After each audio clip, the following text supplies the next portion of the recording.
Hello student, welcome to my YouTube channel. आज हम देखेंगे कि एमआरए के कंपोनेंट्स कौन कौन से होते हैं। ठीक है, प्रीवियस लेक्चर में हमने बताया था कि एमआरए क्या होता है और उसके प्रिंसिपल्स क्या होते हैं। ठीक है, अब हम बात करते हैं कंपोनेंट्स। उससे पहले हम एक टर्म देख लेते हैं, T1 and T2 relaxation time.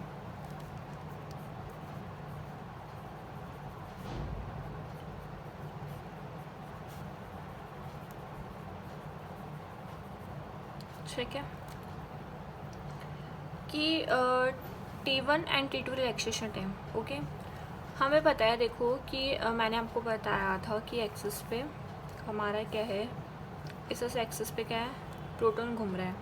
जैसे हम इसको आर एफ फ्रिक्वेंसी दे देंगे तो और तेज़ी से 180 डिग्री पे घूमने लग जाएगा ऐसे से। ठीक है, घूमने लग गया। ये जो एक्सिस है Z one Z dash x x dash, ये है लॉन्गिट्यूडनल। ठीक है, और ये जो होता है ट्रांसवर्स प्लेन।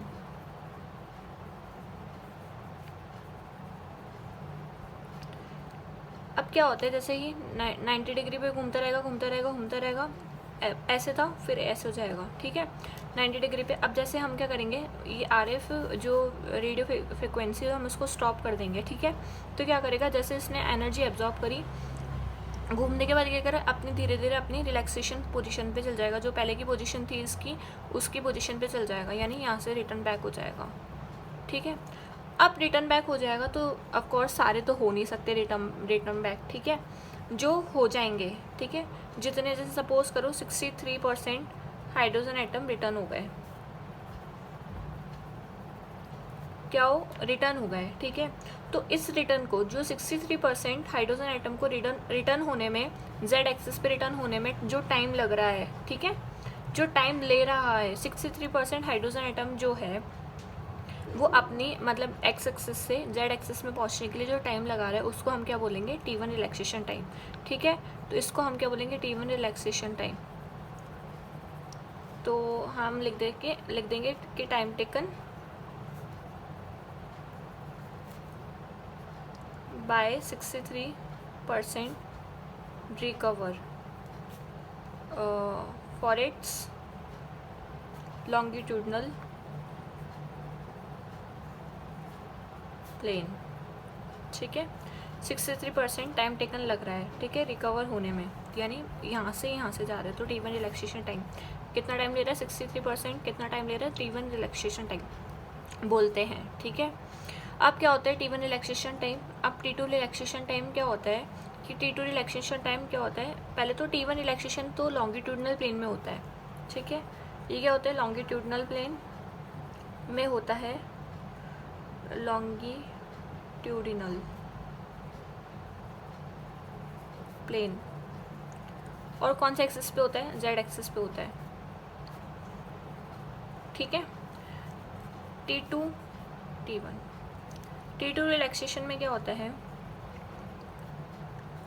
अब बाकी के जो 63 तो भाई चले गए, बाकी के जो कितने बचे, 37%। ठीक है, जो 37% बचे इस ट्रांसफर प्लेन्स के अंदर। ठीक है, क्यों बचे, क्योंकि ये क्या करते हैं, अब एक दूसरे को एनर्जी ट्रांसफ़र करते रहते हैं। ठीक है, यानी ये एटम और ये एटम एक दूसरे को एनर्जी क्या करते हैं, ट्रांसफ़र करते रहते हैं। ठीक है, the energy transfer one two the another. ठीक है, उसको हम, जो एनर्जी ट्रांसफ़र करने में टाइम लग रहा है, यानी इस एटम को इस एटम से एनर्जी ट्रांसफ़र करने में जो टाइम लग रहा है उसको हम क्या बोलेंगे, T2 रिलैक्सेशन टाइम।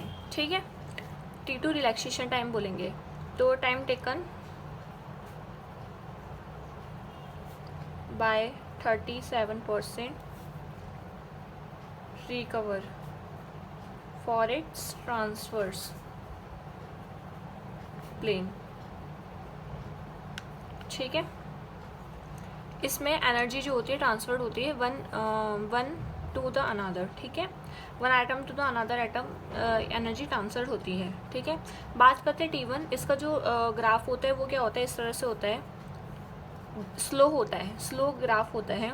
क्यों स्लो होता है, क्योंकि 63% हाइड्रोजन एटम बहुत सारे हैं एज़ कम्पेयर टू 37। तो धीरे धीरे यहाँ से यहाँ जाने में क्या होगा, टाइम लगेगा इसको। ठीक है, और 37 में क्या होगा, एनर्जी एक्सचेंज होते रहेगी, तो उसको क्या होगा, ज़्यादा टाइम नहीं होगा, तो ये फास्ट होगा, तो इस वजह से इसका जो टाइम होगा वो इस तरह से बनेगा। Got it. अब बात करते हैं हम कि कंपोनेंट्स क्या होते हैं मैग्नेट के, ठीक है, मैग्नेटिक फील्ड के, यानी एमआरआई जो हमने पढ़ रहे हैं मशीन, उसके कंपोनेंट्स दिखते हैं। तो कंपोनेंट्स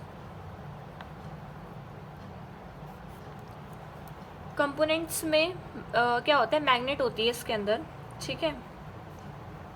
मैग्नेट क्या होती है, मैग्नेट जो कि मैग्नेटिक फील्ड का प्रोड्यूस करती है, ठीक है, और वो मैग्नेटिक फील्ड जो होता है मेजर किया जाता है मैग्नेटिक फील्ड का, तो क्या होती है, प्रोड्यूस करती है, प्रोड्यूस। और ये जो मैग्नेटिक फील्ड है वो क्या होता है, मेजर्ड होता है इन टेस्ला यूनिट में, ठीक है। टेस्ला से क्या होता है, ये मेजर किया जाता है। अब मैग्नेट भी क्या होती है, दो तरह की मैग्नेट्स होती है, दो तरह की मैग्नेट होती है। एक तो होती है परमानेंट, ठीक है, दूसरी होती है इलेक्ट्रोमैग्नेट। परमानेंट मैग्नेट में क्या होता है, फेरोमैग्नेटिक होती है, यानी ये क्या होती है परमानेंट मैग्नेट, ये फेरोमैग्नेटिक होती है, यानी फेरोमैग्नेटिक मैग्नेट होती है, यानी फेरोमैग्नेटिक, यानी जैसे सपोज करो कि हमने क्या करा, आयरन लिया, ठीक है, यानी इसमें क्या होता है, एक मैग्नेटिक फील्ड ट्रांसफर होती है दूसरे मैग्नेटिक फील्ड से, ठीक है, यानी इसकी मैग्नेटिक फील्ड ट्रांसफर हो रही है दूसरे पे, ठीक है। अब क्या होता है, जैसे सपोज करो आयरन है, लोहा है, लोहे को हमने क्या करा, इस लोहे को हमने क्या करा, एक चुंबक के पास में रख दिया। थोड़े टाइम बाद क्या होगा, ये जो मैग्नेटिक फील्ड है मैग्नेट का, जो चुंबक का मैग्नेटिक फील्ड है ना, वो क्या होगा, इसको ट्रांसफर्ड हो जाएगा, ठीक है, किसको, लोहे को ट्रांसफर्ड हो जाएगा। फिर बाद में थोड़े टाइम बाद में ये क्या होगा, जो आयरन है, ठीक है, वो एक मैग्नेट की तरह बिहेव करने लगेगा, ठीक है, मैग्नेटिक की तरह बिहेव करने लगेगा। तो इस तरह से इसको हम फेरोमैग्नेटिक बोलते हैं कि परमानेंट मैग्नेट कौन से होते हैं, फेरोमैग्नेट, ठीक है। फॉर एग्जाम्पल जैसे हो गया आयरन हो गया, ठीक है, कोबाल्ट हो गया, निकल हो गया, इस तरह से, ठीक है। अब इसमें क्या होता है ना, इसमें बेनिफिट तो यही है कि क्या है, इसमें एक तो करंट पास करना पड़ता है नहीं हमें, ठीक है, क्योंकि हमने क्या करा, मैग्नेट लगा दी और ये मैग्नेटिक फील्ड जैसे प्रोड्यूस करेगी तो ये इसमें आयरन में चल जाएगी, ठीक है। तीसरा, अगर हम करंट ही पास नहीं करेंगे तो हीटिंग भी नहीं आएगी, ठीक है। तो बेनिफिट तो हमें क्या हुआ, एक तो कि नॉट करंट फ्लो, साथ में करंट फ्लो नहीं होगा तो हीटिंग की प्रॉब्लम भी नहीं आएगी, तो नो हीटिंग प्रॉब्लम, ठीक है। और नॉट हीटिंग प्रॉब्लम, तो हमें क्या होगा, कूलिंग की रिक्वायरमेंट भी नहीं होगी, तो नॉट कूलिंग रिक्वायरमेंट, जब ये गर्म ही नहीं होगा तो ठंडी की भी हमें रिक्वायरमेंट नहीं होगी, ठीक है। Got it. अब क्या होता है ना, हम देखते हैं कि फेरोमैग्नेट क्या होता है, पहले हम इलेक्ट्रोमैग्नेट क्या होता है, परमानेंट मैग्नेट क्या होता है, मैग्नेटिक से बनता है, जो कि फेरोमैग्नेटिक क्या होता है, आयरन, कोबाल्ट, निकल। जैसे बेनिफिट्स क्या है इसके, बेनिफिट ये है कि एक तो क्या होता है कि इसमें करंट फ्लो करना नहीं पड़ता, और दूसरा है हीटिंग प्रॉब्लम भी नहीं होती, अगर करंट ही फ्लो नहीं होगा तो गर्म कहाँ से होगा, ठीक है, और गर्म ही नहीं होगा तो कूलिंग करने की हमें रिक्वायरमेंट भी नहीं पड़ेगी। इसका डिसएडवांटेज ये है कि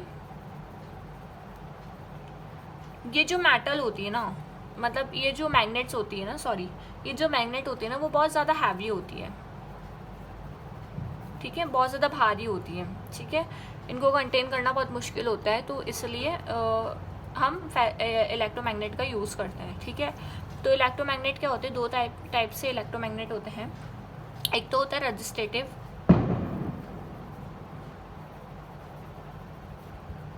और दूसरा होता है सुपर कंडक्टिव,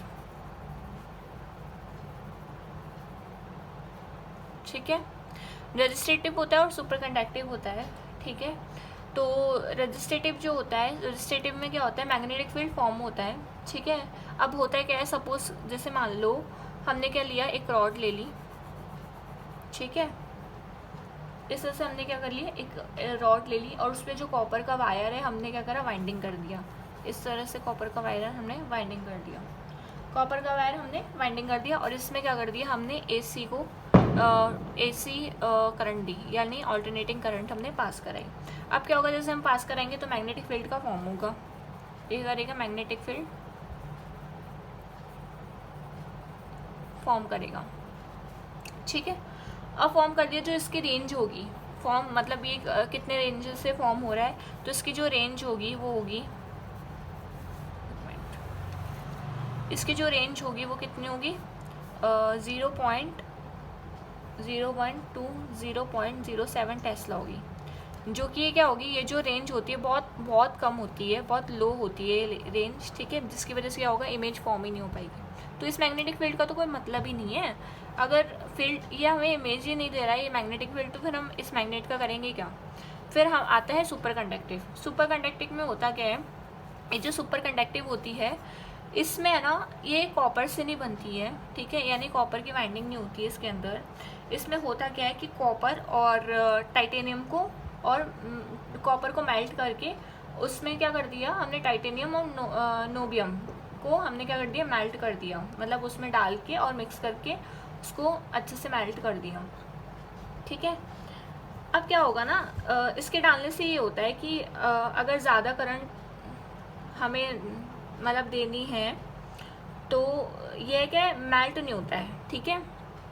अगर हम क्या करेंगे, एक बार मैं वापस से बता दूँ, सुपर कंडक्टिव क्या होता है, ये कॉपर से नहीं बनता है, ठीक है। इसकी जो ये जो होती है, ये जो होती है रॉड, ये जो वायर, ये रॉड ले ली हमने, इसकी जो वायर होती है वो क्या होती है, कॉपर से नहीं बनी होती, लेकिन कॉपर को मेल्ट करके प्लस मेल्ट करके हमने क्या कर दिया, टाइटेनियम डाल दिया, ठीक है, एंड नायोबियम डाल दिया। इन दोनों को डालने के बाद हम क्या करेंगे, पहले कॉपर को मेल्ट कर दिया, फिर दोनों को डाल दिया, ठीक है। जिससे क्या होगा, इन दोनों को क्यों डालते हैं हम, क्योंकि हम जितना भी करंट पास कराएंगे ना, तो ये जो वायर है, ये वाला जो वायर है वो क्या होगा, मेल्ट ही नहीं होगा, ठीक है। ये वाला वायर मेल्ट ही नहीं होगा, तो अच्छे से क्या होगा, फास्ट मैग्नेटिक फील्ड हमें क्या होगा, फॉर्म होगा, ठीक है। जिसकी जो रेंज होती है वो कितनी होती है, 0.3 से 3 टेस्ला होती है, जो कि बहुत ज़्यादा है, मतलब इफ़ेक्टिव है, ठीक है। इसलिए क्या होगा, अब क्या होता है, इसमें मैग्नेटिक फील्ड प्रोड्यूस होगी, ठीक है, मैग्नेटिक फील्ड प्रोड्यूस होगी तो यानी हीट आल्सो प्रोड्यूस, ठीक है। सो हीट को मतलब हीट प्रोड्यूस हो रही है इसके अंदर, अगर हीट प्रोड्यूस हो रही है तो हम क्या करेंगे, हीलियम का यूज़ लेंगे, हीलियम का हम यूज़ लेंगे फॉर कूलिंग के लिए, ताकि ठंडा कर सके, ठीक है। तो हीलियम गैस जो होता है इसको क्या करता है, ठंडा करता है, ठीक है। तो कॉपर का नहीं बना हुआ था, कॉपर को मेल्ट करके और टाइटेनियम नोबियम हम इसमें डाल देंगे। उसके बाद इसकी जो रेंज होगी, मैग्नेटिक फील्ड की जो रेंज होगी वो कितनी होगी, इस तरह से होगी 0.3 से 3 टेस्ला से, ठीक है, जो कि बहुत ठीक है, मतलब अच्छी है ना, इमेज देने में अच्छी होती है। और हीलियम गैस अगर मैग्नेटिक फील्ड इसमें प्रोड्यूस हो रही है तो ये क्या करेगा, ज़्यादा हीट होगा, ठीक है। जो ज़्यादा हीट होगा जिसकी वजह से क्या होगा, ज़्यादा हीट होगा। अब ज़्यादा हीट होगा तो हम क्या करेंगे, इसको कूलिंग करने के लिए हीलियम गैस का यूज़ करेंगे फॉर कूलिंग के लिए, ठीक है। अब हम देखते हैं दूसरा कंपोनेंट, हमने मैग्नेट देख लिया, दूसरा है हमारा शिम कॉइल, ठीक है। दूसरा क्या है हमारा, शिम कॉइल। शिम कॉइल क्या होता है, शिम कॉइल में क्या होता है, देखो मैग्नेटिक फील्ड जो होता है ना वो मतलब होमोजीनियस होता है, यानी इनहोमोजीनियस होता है। इनहोमोजीनियस यानी सपोज मानो फॉर एग्जांपल मैं आपको बता देता हूँ कि अगर ये कॉपर, ये रॉड है और इसमें हमने वाइंडिंग कर दी इस तरह से, इसमें मैग्नेटिक फील्ड अगर प्रोड्यूस हो रही है तो इस पॉइंट पे अलग मैग्नेटिक फील्ड आएगा, इस पॉइंट पे अलग मैग्नेटिक फील्ड आएगा और इस पॉइंट पे अलग मैग्नेटिक फील्ड आएगा। इस तरह से क्या होगा, ये अलग अलग मैग्नेटिक फील्ड आएंगे, लेकिन हमें चाहिए क्या, सेम मैग्नेटिक फील्ड। तो शिम कॉइल क्या करती है, इन होमोजेनिटी मैग्नेटिक फील्ड को क्या कर देती है, कन्वर्ट कर देती है इनटू किस में, होमोजीनियस में, यानी एक समान बना देती है। अगर आप कोई से भी जगह से देखोगे, अगर एक समान, यानी यहाँ से भी सेम आएगी, यहाँ से भी सेम है, यहाँ से भी सेम आएगी, ठीक। इन होमोजेनियसी को होमोजीनियस में कन्वर्ट करने के दौरान क्या होता है, एमआरआई के अंदर साउंड प्रोड्यूस होता है। अगर आपने एमआरआई करी होगी तो उसमें बहुत ज़्यादा साउंड प्रोड्यूस होता है, जिसके कारण क्यों होता है, क्योंकि होमोजेनेसी जो होती है कन्वर्ट होती है होमोजीनियस के अंदर, इसलिए एमआरआई के दौरान क्या होता है, बहुत ज़्यादा साउंड प्रोड्यूस होता है और पेशेंट को क्या होता है, क्लस्ट्रोफोबिया हो जाता है। कई पेशेंट्स को क्लस्ट्रोफोबिया यानी साउंड से बहुत ज़्यादा प्रॉब्लम हो जाती है, बहुत एनजाइटी हो जाती है और वरी हो जाता है, ठीक है। तो इसलिए क्या होता है, क्लस्ट्रोफोबिया जिसको बोलते हैं हम, ठीक है, तो वो पेशेंट्स को हो जाता है। तो एमआरआई के दौरान क्या होता है, पेशेंट को एक मतलब हेडफोन्स दिए जाते हैं ताकि उसके, या फिर हेड पैड्स होते हैं वो क्या है कान के पास लगा देते हैं, जिससे पेशेंट को साउंड कम आती है, ठीक है। दूसरा हम देखते हैं, अब देखते हैं हम शिम कॉइल के क्या होते हैं, दो होते हैं, एक तो एक्टिव होता है और एक पैसिव होता है, ठीक है। शिम कॉइल भी क्या होती है, दो तरह की होती है, एक तो होती है एक्टिव और दूसरी होती है पैसिव, ठीक है। एक्टिव में क्या होता है, यानी इसमें क्या होता है, खुद ही अपना करंट फ्लो करती है। ये जो होता है ना, ये है मैग्नेट, और ये जो होता है, ये जो सेंटर, ये है बोर ऑफ मैग्नेट। तो एक्टिव शिम कॉइल मतलब एक्टिव शिम कॉइल जो होती है वो बोर ऑफ मैग्नेट यानी मैग्नेट के सेंटर में प्रेजेंट होती है, ठीक है, जो कि सर्कुलर शेप में होती है, सर्कुलर इन शेप, ठीक है। बात करते हैं पैसिव की। पैसिव क्या होता है, मतलब पैसिव में ये क्या होती है, सेंटर, मतलब सेंटर में भी होती है, ये मैग्नेट है, ये बोर यानी बोर ऑफ मैग्नेट, ये मैग्नेट के सेंटर में भी होती है और मैग्नेट के बाहर भी होती है, ठीक है। ये जो होती है वो प्लेट शेप में होती है, व्हाट इट। अब हम देखते हैं कि ग्रेडिएंट कॉइल क्या होता है, ठीक है। हम थर्ड देख लिया, अब फोर्थ देखते हैं कि ग्रेडिएंट कॉइल क्या होता है। ग्रेडिएंट कॉइल में होता क्या है कि ये जो होती है, इसमें मैग्नेटिक फील्ड जो होती है अलग अलग डायरेक्शन के अंदर, ठीक है। जैसे मान लो ये है पर्सन, ठीक है, ये हमने क्या बना दिया, एक पेशेंट बना दिया, ठीक है। इस तरह से जो प्लेन कट रहा है वो कोरोनल है, कोरोनल। इस तरह से जो कट रहा है वो क्या है, एक्सियल, ठीक है। और इस तरह से जो कट रहा है वो क्या है, सजाइटल, ठीक है। अब जैसे एक्सियल में आएगी, मैग्नेटिक फील्ड एक्सियल में हो रही है, ठीक है, तो ये एक्सियल जो डायरेक्शन है वो क्या करेगा, इसमें जो मैग्नेटिक फील्ड है उसको क्या करेगा, इसमें मैग्नेटिक फील्ड को प्रोवाइड करेगा और आइडेंटिफाई करेगा, ठीक है। जैसे कोरोनल है तो कोरोनल इमेज देगा मैग्नेटिक फील्ड को आइडेंटिफाई करके, एक्सियल है, सजाइटल है, इस तरह से, ठीक है। तो जैसे सजाइटल है वो जेड एक्सिस वाली होगी, ठीक है, और जैसे कोरोनल है एक्स एक्सिस, सॉरी, और एक्सियल है वाई एक्सिस। ये एक्सिस को अपने मन से भी लिख सकते हो आप, ऐसे ज़रूरी नहीं है कि फिक्स एक्सिस पे ये होती है, ठीक है। तो मैंने अपने अकॉर्डिंग लिख लिया, ठीक है, तो आप भी अपने अकॉर्डिंग लिख सकते हो, ऐसा कोई ज़रूरी नहीं है। तो जैसे सजाइटल, अगर मान लो सजाइटल में इमेज फॉर्म हो रही है तो उसकी जो मैग्नेटिक फील्ड वो डिटरमाइन करेगा, ठीक है।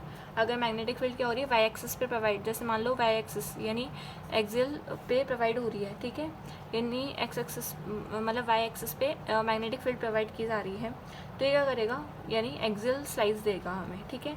स्लाइस क्या होती है, जैसे मान लो ये पेशेंट की बॉडी है, मान लो ये ब्रेन है पेशेंट का, ठीक है, ये कटता है 128 स्लाइस के अंदर, 1 to 8 स्लाइस में कटता है, ठीक है। अब जैसे मान लो एक्सेल है तो इसकी जो स्लाइस है ये इतनी सी है, तो ये इतनी सी स्लाइस देगा हमें, ठीक है। ये इतनी सी है, फिर ये इतनी सी स्लाइस देगा हमें, ऐसे छोटे छोटे हर एक स्लाइस हमें विजुलाइज करवाता है, ठीक है। इस तरह से बहुत जूम आउट करके हमें दिखाया जाता है, ठीक है। इस तरह से कट पीस होते हैं। तो हम बात करते हैं कि अगर ग्रेडिएंट कॉइल अगर मैग्नेटिक फील्ड, जैसे मैग्नेटिक फील्ड वाई एक्सिस पे लगा तो एक्सियल प्लेन देगा, एक्स एक्सिस पे लगा मैग्नेटिक फील्ड तो कोरोनल देगा, और जेड एक्सिस पे लगा तो सजाइटल हमें इमेज देगा, ठीक है। अब इसमें क्या होता है, दो ग्रेडिएंट होते हैं, दो ग्रेडिएंट कॉइल होती है, एक तो होती है मैक्सवेल और दूसरी होती है गोले, ठीक है। मैक्सवेल इससे होता है, इसमें क्या होता है, करंट क्लॉकवाइज एंटी क्लॉकवाइज किए जाते हैं, ठीक है। करंट जो होता है एंटी क्लॉकवाइज होता है, इसमें तो क्या होता है, ऐसे घड़ी चलती है, ठीक है। तो इसमें होता है एंटी क्लॉकवाइज और इसमें होता है क्लॉकवाइज, ठीक है। इस तरह से कॉइल्स में एंटी क्लॉकवाइज और क्लॉकवाइज जो होता है करंट फ्लो होता है, ठीक है। गोले में क्या होता है, इस तरह से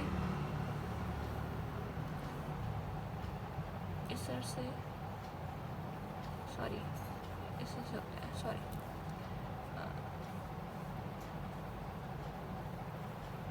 हाँ, इस तरह से होता है, ठीक है। गोले में क्या होता है, इस तरह से होता है। इसमें क्या होता है कि करंट पास होती है वन कॉइल से, फिर इसमें भी एंटी कॉइल, मतलब क्या होता है ना कि इसमें अलग अलग कॉइल दो काम में ली जाती है, इसमें एक ही वायर को बाइंड करके और ये सब कॉइल बना दी जाती है। तो बेनिफिट है कि अपन एक ही यूज़ करें, मतलब एक ही सिस्टम में हमें दो मिले और एक ही सिस्टम में एक ही मिले, यानी अलग अलग मैक्सवेल लगानी पड़े, ठीक है। तो ये शॉर्टकट है, ठीक है। और इसमें क्या होता है, जैसे मान लो इसमें हम करंट डायरेक्शन भी सेट कर सकते हैं, ठीक है।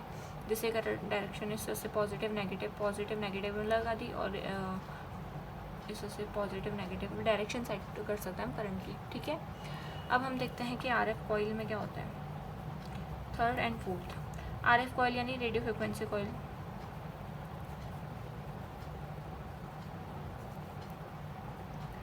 इसमें क्या होता है ना कि एमआरआई जो ये जो होती है कॉइल्स, वो क्या करती है, रेडियो फ्रिक्वेंसी को फॉर्म करती है, यानी कॉइल्स, ये जो कॉइल है ये क्या करता है, रेडियो फ्रिक्वेंसी को निकालता है, ठीक है, इमिट करता है, और साथ में जो आरएफ फ्रिक्वेंसी उसको रिसीव कर लेता है। ये एमआर जो सिग्नल्स हैं उनको क्या कर लेता है, कैप्चर कर लेता है, ठीक है।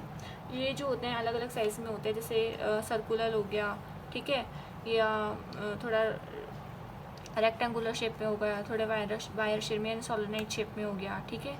इस तरह से अलग अलग डिफरेंट से होते हैं, ठीक है। अभी जो सिग्नल्स है यानी एमआरआई सिग्नल्स, ये आरएफ फ्रिक्वेंसी जनरेट करा, अब एमआरआई सिग्नल्स से इसे कैप्चर कर ली जाती है, ठीक है। आरएफ कॉइल जो करते हैं कैप्चर कर लिया जाता है, और ये जो कैप्चर है वो क्या करते थे, डिटेक्ट कर लेते हैं बाय द कंप्यूटर से,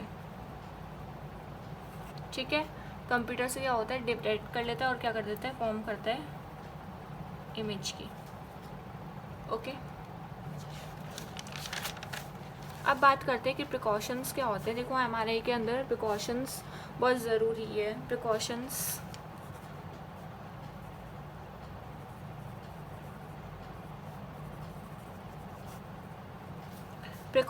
एमआरआई के, अब देखो जितने भी मेटालिक्स वगैरह जो होते हैं, यानी व्हील चेयर्स हो गई, मेटालिक जो ऑब्जेक्ट्स होते हैं, वो हम एमआरआई के अंदर एंट्री नहीं करते। क्यों नहीं करते, क्योंकि एमआरआई के अंदर मैग्नेट का इस्तेमाल किया जाता है, और वो मैग्नेट क्या करता है, मैग्नेटिक फील्ड प्रोड्यूस करता है, जो कि क्या करता है, अट्रैक्ट होता है मैग्नेट के लिए। अपन दो चुंबक दो चुंबक लेंगे तो एक दूसरे को रिपल करेगी और दोनों अट्रैक्ट हो जाएगी, ठीक है। तो इसलिए हम एमआरआई के अंदर क्या करते हैं, मेटल्स जो चीज़ें होती है वो अवॉइड करते हैं। तो सबसे पहले हम पेशेंट्स को क्या बोलेंगे कि आप है ना मेटल्स वगैरह अपने खोल के आओ, है ना। और व्हीलचेयर जो स्ट्रेचर होती है उसको हम अंदर ही नहीं आने देते, ठीक है, आप बाहर ही रखो उसको, ठीक है। सो इसलिए जो फ्रैक्चर्स वगैरह जो होते हैं ना, जिससे टाइटेनियम की रॉड्स वगैरह हो जाती है, इंसर्ट कर ली जाती है ना, बॉडी के अंदर फ्रैक्चर वगैरह हो गया और टाइटेनियम की रॉड, पैसी मेकर वगैरह ये सब होते हैं, तो ये सब अवॉइड करते हैं। मतलब पेशेंट को हम क्या करते हैं, भेजते नहीं हैं अंदर, ठीक है। क्यों नहीं भेजते, क्योंकि वो क्या होगा, उसको मैग्नेट क्या करेगी, अट्रैक्ट कर लेगी, ठीक है। जैसे ऑल मेटेलिक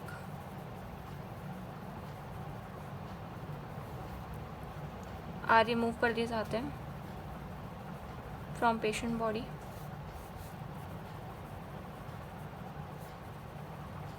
बिकॉज क्योंकि जो magnet is used in the MRI, so they attract metal materials, ठीक है। मेटल मटेरियल्स को अट्रैक्ट कर लेती है, ठीक है। जैसे पैसी मेकर्स वगैरह, आयरन रॉड्स हो गई, ठीक है। या फ्रैक्चर हो गया तो मान लो टाइटेनियम की रॉड डाल दी, इस तरह से, ठीक है। अब हमारे हम करते क्यों हैं, देखो ऑफ कोर्स अगर अपन कुछ भी करेंगे कि हमें पेशेंट्स को नुकसान तो होना ही होना है, ठीक है। लेकिन नुकसान से ज़्यादा क्या होता है, बेनिफिट भी हमें मिलता है, ठीक है। तो एमआरआई का जो बेनिफिट्स है, एमआरआई के बेनिफिट जैसे सॉफ्ट टिश्यूज़ को ही क्या कर लेता है, डिटेक्ट कर लेता है,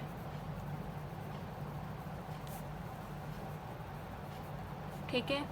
और अलग अलग प्लेन्स में क्या होता है, अलग अलग प्लेन्स के अंदर हमें क्या करता है रेडिएशंस, मतलब जैसे मान लो मैग्नेटिक फील्ड जैसे अलग अलग प्लेन्स में है, अलग अलग प्लेन्स में हमें देता है, जैसे एक्सल हो गया, कोरोनल हो गया, सजाइटल हो गया, ठीक है। तो डिफरेंट इन प्लेन्स हमें अलग अलग देता है, कैसे, जैसे एक्सल हो गई है ना, एक्सल प्लेन भी दिखाता है, सजाइटल भी दिखाता है, और साथ में कोरोनल भी दिखाता है, ठीक है, इस तरह से। और इसे आर्टिफैक्ट्स जो होते हैं, कोई भी आर्टिफैक्ट इसमें से दिखाई नहीं देते, ठीक है, इमेजेस के अंदर। बात करते हैं डिसएडवांटेज में। डिसएडवांटेज हमें पता है कि कॉस्टली होती है, हाई कॉस्टली होता है।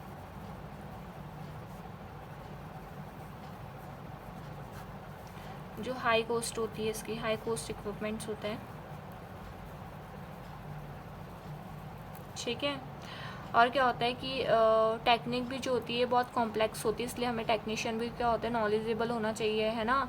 मतलब रिपोर्टिंग भी जो उसकी थी हार्ड होती है, तो हर कोई इसको एमआरआई हर कोई परफॉर्म नहीं कर सकता, इसलिए हमने जो टेक्नीशियन जो होता है वो भी अच्छा नॉलेजेबल होना चाहिए, है ना। तो इसमें देखेंगे जो टेक्निक है is complex, so the technician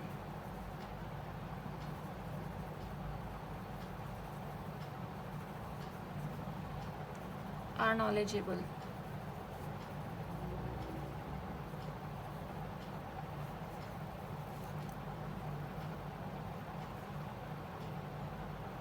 knowledgeable, ठीक है। टेक्नीशियन जो होता है नॉलेजेबल होना चाहिए। उसके बाद हमने क्या करा, जो रिपोर्टिंग है वो भी हार्ड होती है, ठीक है। प्लस साउंड इसमें क्या होता है बहुत जनरेट होता है, तो साउंड जनरेट होता है तो क्लस्ट्रोफोबिया हो सकता है, यानी पेशेंट को क्लस्ट्रोफोबिया होने का डर रहता है, या अगर जिसको क्लस्ट्रोफोबिया वो एमआरआई नहीं करवा सकता, ठीक है। तो थैंक यू फॉर वाचिंग। आज का लेक्चर यहीं ख़त्म होता है। एमआरआई आपकी पूरी कंप्लीट हो चुकी है। अगर इसके नोट्स वगैरह चाहिए तो मैंने कम्युनिटी है उसमें पोस्ट कर रखा है, ठीक है। Thank you for watching my video.